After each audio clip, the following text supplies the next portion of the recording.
Welcome back. Today we're going to take a moment to contemplate the power of our childhoods and that of our children's childhoods. You know, I often say that we spend our entire lives uncovering and undoing the first 7 years of our life. Now, before you go off drowning in your guilt that you've completely ruined your kids' lives, hold on, there's hope.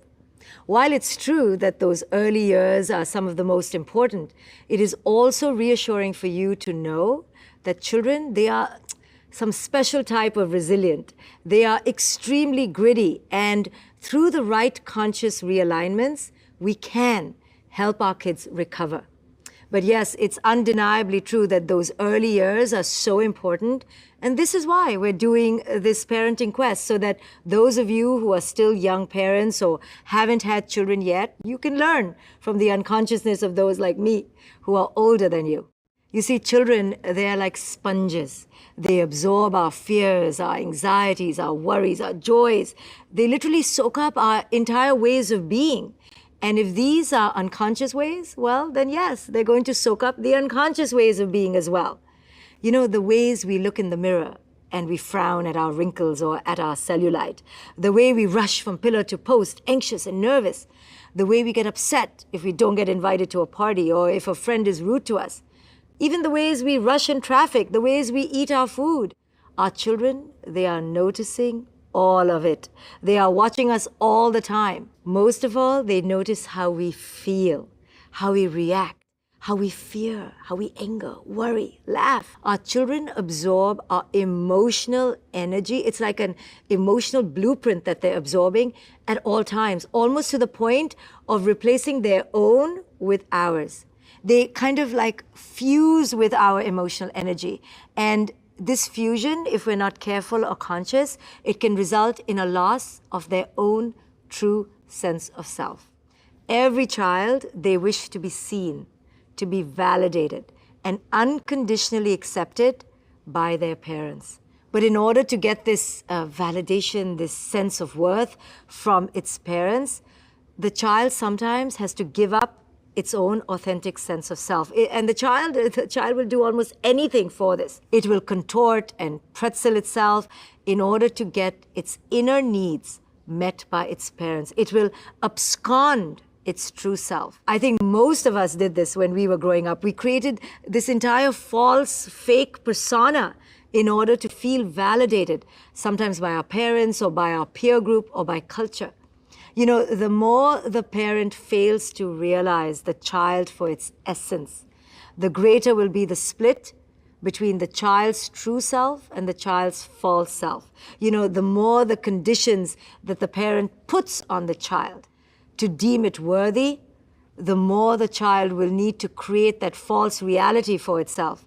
And so it'll create this mask, the single and most pivotal question of who am I truly never gets answered. And instead, we blindly follow our parents' or culture's ways of being and never truly get a chance, an opportunity to connect to who it is we truly are.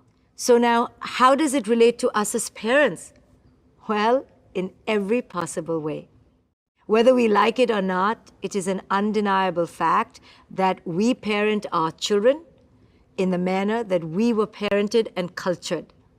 We raise them in the ways we were and in the manners that we were. And if we were robbed of the discovery of our authentic self, so it is that we rob our children of theirs. And this kind of cyclical abduction of authentic spirit, parent to child, parent to child, parent to child, continues over generations.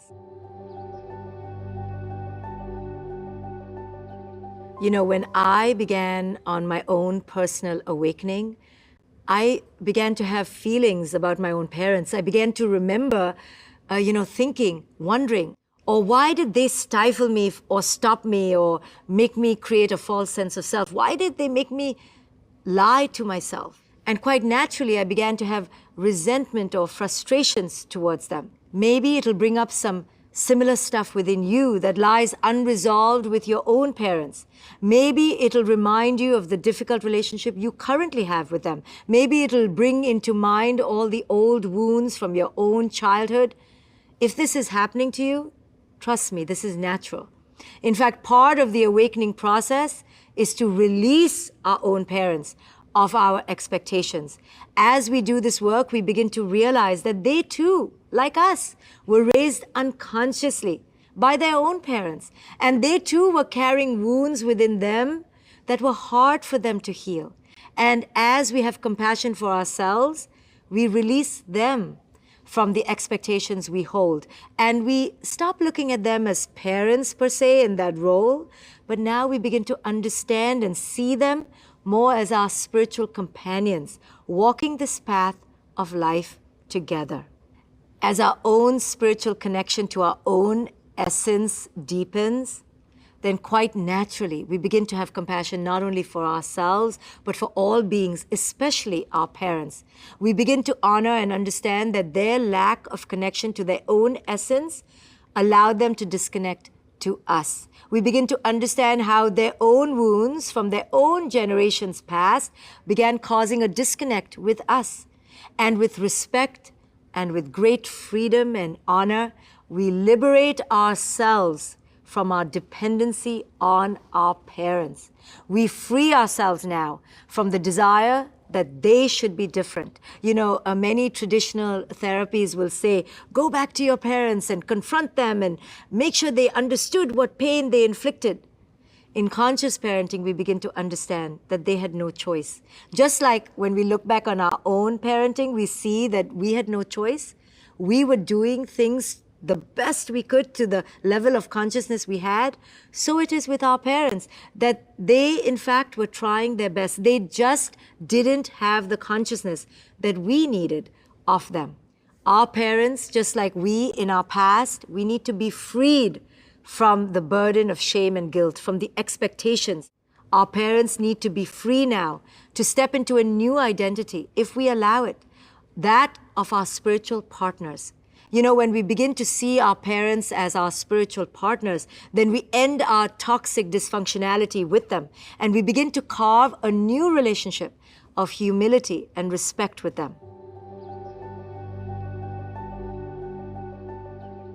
You know, I often say that we are living patterns, not lives. Now, why do I say this? Because patterns, they abound. They are everywhere.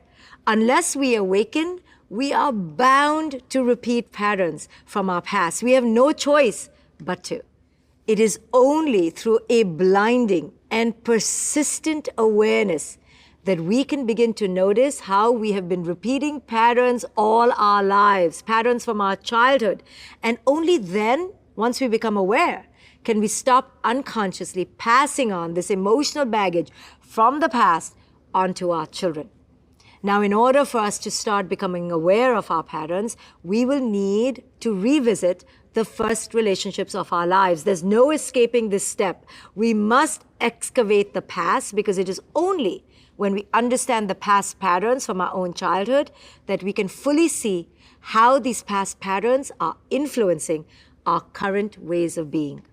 So now, as we begin this path of understanding our patterns, it's important that you begin to start to recall those memories and moments from your childhood. In particular, how did they teach you about things like success or achievement, about happiness, about joy, about love? How were feelings even expressed at home? How did your parents or earliest caregivers process pain? When we become aware of how we were raised and patterned and conditioned, this will allow us to become more aware of how these patterns are literally right now in the present moment interfering in our relationship with our children. You know, little do we realize that the ways our parents process their feelings and live their lives, how they loved, feared, cried, laughed, all of it is now deeply ingrained inside our own being. It's impacting us developmentally, behaviorally, emotionally, every moment of our own parenting. It has literally shaped our souls. And if we don't become consciously aware of just how this blueprinting was created, then we're just going to unconsciously regurgitate all this past stuff onto our children.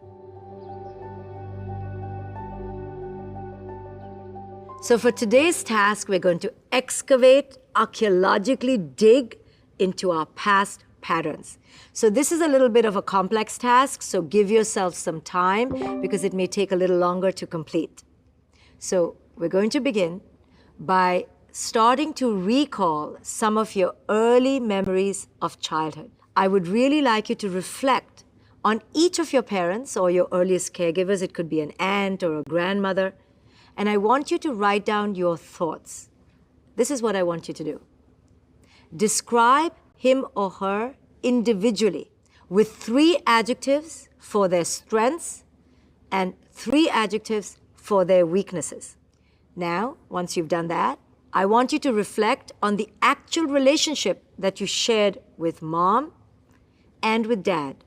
And I would like you to rate it on a scale from 1 to 10. 1 being the lowest or the most disconnected, and 10 being the highest connection. I want you to rate it on the basis of your level of closeness with them, your level of connection with them, your level of honesty, transparency. How much of you can show up in your relationship with them? Do you feel comfortable to tell them your deepest truths? Or do you feel like you have to put up a persona or a mask or a fake personality around them? This is how you can rate your relationship with them. And then as we go deeper in this exercise, I want you to go to your feelings and your pain, and I want you to recall and examine, were your feelings and pain allowed to be felt in your household? And if the answer is no, then what did you do with your feelings? How did people process feelings and pain? How was suffering dealt with? Was it suppressed? Was it expressed? Were there addictions? So I want you to reflect on this because it's very important to understand the patterns of how feelings were dealt with. And then perhaps you could take a moment to reflect on how love was expressed. What were the messages around life? You know, all of us imprinted from our parents a message around life. Was life abundant or was life scarce? You know, many of us parents tell our children, life is suffering. What kind of message did you receive? Was life too risky? Was life to be avoided? Was life something that was benevolent and good? It's very important that you identify the pattern message you got around life because this is what you're passing on to your children. So take some time to reflect on these past patterns. Try to be completely honest with yourself because when you begin to understand how your past has influenced your present, now guess what? You have the power to choose. You can choose what you want to pass on to your children. You see, this is what conscious awakening is about. It's about having choices. So you're no longer just simply a robotic regurgitator of your past, but instead you're this enlivened choice maker. And that's what we're going to do in this quest. We're going to create new choices for you so that you can consciously respond to your child versus just unconsciously react to them.